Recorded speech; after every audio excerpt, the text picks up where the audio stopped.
From Pacifica, this is Democracy Now! The Secretary General remains gravely concerned about any allegations of chemical weapons use by any party in Syria.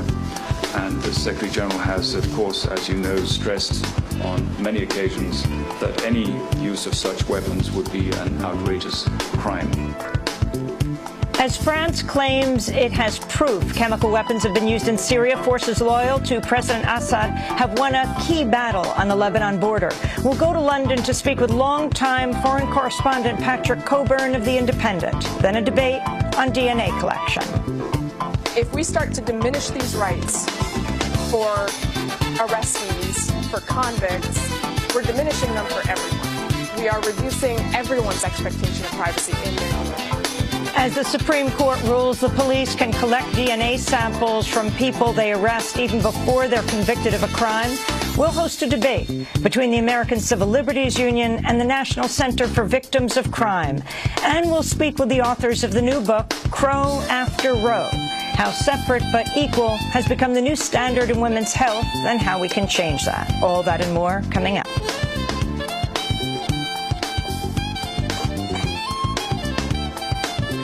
Welcome to Democracy Now!, democracynow.org, The War and Peace Report. I'm Amy Goodman.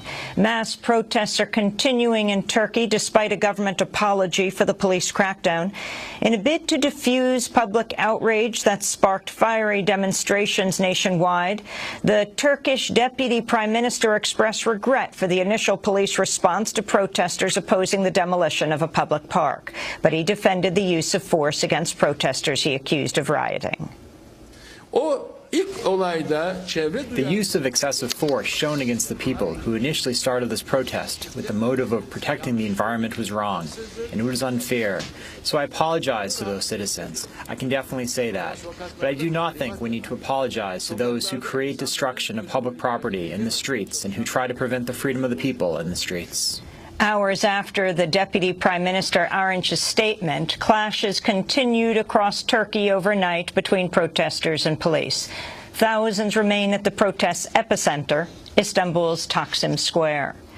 Pro-government forces in Syria have seized the key border town of Qusair after a year of rebel control. Qusair has seen intense clashes over the past 2 weeks as fighters from the Lebanese militant group Hezbollah joined forces aligned with Syrian President Bashar al-Assad.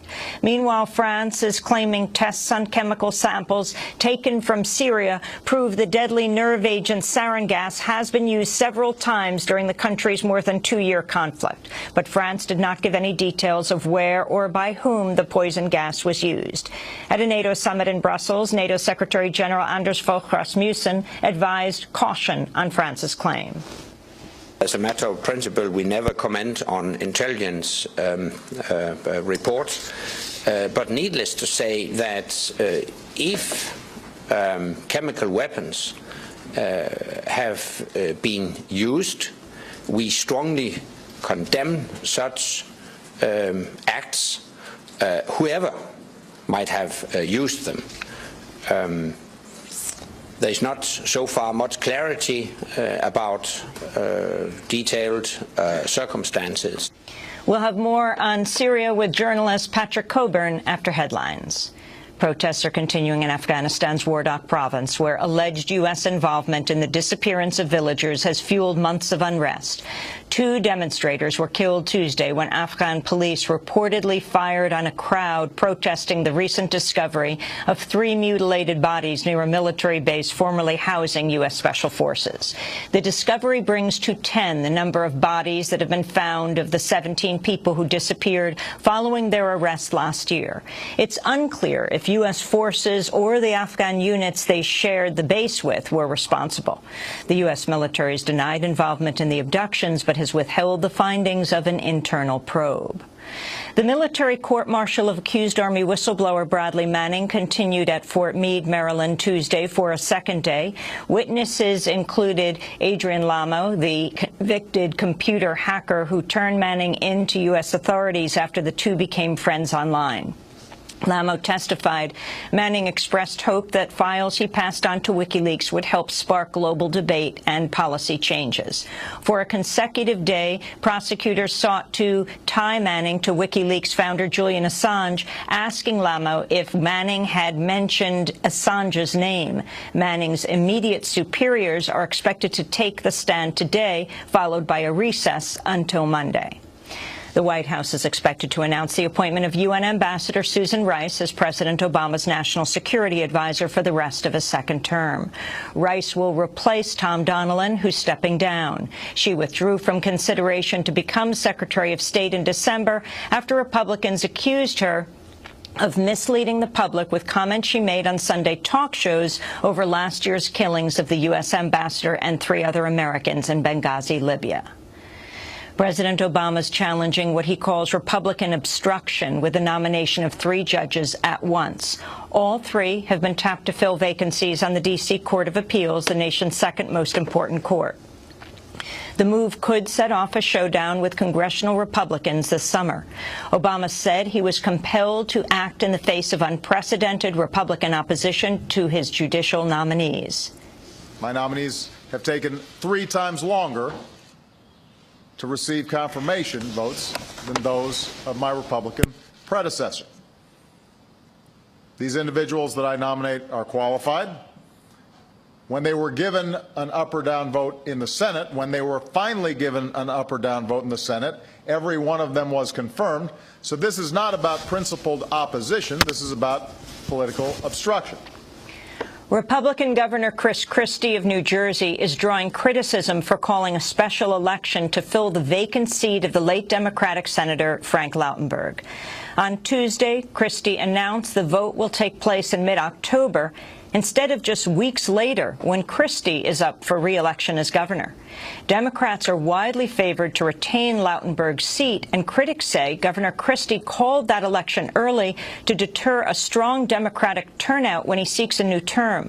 Although Christie would likely still win if the Senate vote was held the same day, his margin of victory would be less, fueling speculation he's trying to ensure a landslide that would help launch his rumored 2016 bid for the Republican presidential nomination.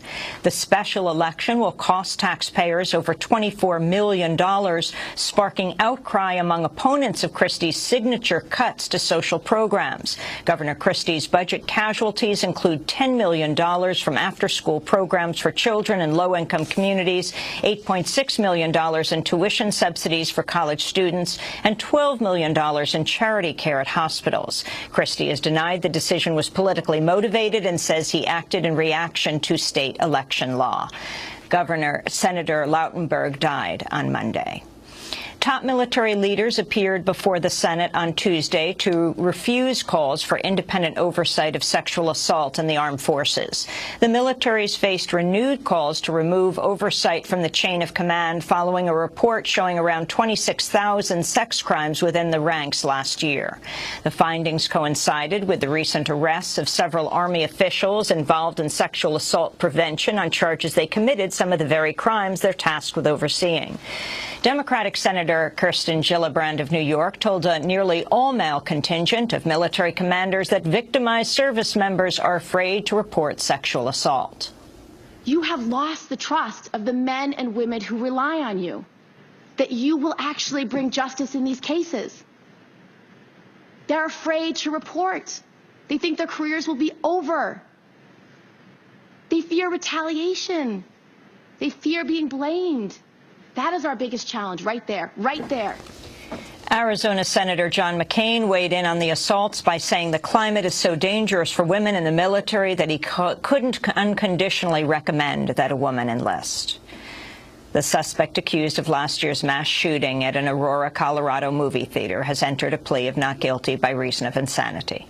James Holmes faces multiple charges of first-degree murder for the shooting that left 12 people dead and 58 others injured. Connecticut has become the first state to approve the mandatory labeling of genetically modified foods. The measure can only take effect, however, when at least 4 other states also pass similar bills. In a statement, the Center for Food Safety said the measure should motivate similar efforts across the country, saying, quote, other states should now pass GE labeling laws, providing millions of U.S. consumers with the basic right to know how their food is produced. A new report shows a wide racial disparity in arrests for possession of marijuana. According to the American Civil Liberties Union, African Americans are nearly 4 times as likely to be arrested for marijuana possession than whites. The gap comes despite the fact pot usage amongst whites and blacks is nearly equal. Overall, marijuana possession now accounts for nearly half of all drug arrests. The ACLU concludes, quote, state and local governments have aggressively enforced marijuana laws selectively against black people and communities, needlessly ensnaring hundreds of thousands of people in the criminal justice system at tremendous human and financial costs, they said. 2 police officers in Jasper, Texas, have been fired after being caught on video beating a woman detained for an unpaid fine. The victim, Kearika Diggles, was allowed to call her mother to help secure the money she needed for an outstanding traffic ticket. But Diggles says the officers who arrested her soon grew impatient. Video surveillance of the room shows the officers pushing her up against a wall, slamming her head into a counter, and then shoving her to the ground. She's then dragged by her ankle into a holding cell. Diggles has filed a lawsuit seeking damages for police brutality. The town of Jasper became known for racial violence in 1998 when James Byrd Jr., an African-American man, died after being chained to a pickup truck by white assailants and dragged along a rural road, his body badly dismembered.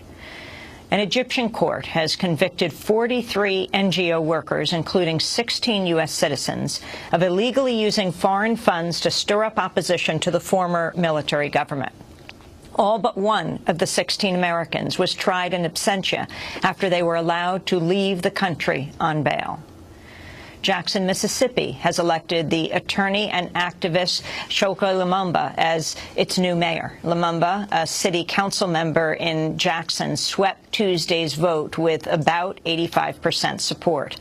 A veteran civil rights activist, Lumumba is a co-founder of the Malcolm X grassroots movement and a longtime defender of black political prisoners, including Assata Shakur. And rebel preacher and activist, the Reverend Will Campbell, has died at the age of 88. Campbell was one of a small number of white clergymen who became deeply involved in the civil rights movement beginning in the 1950s.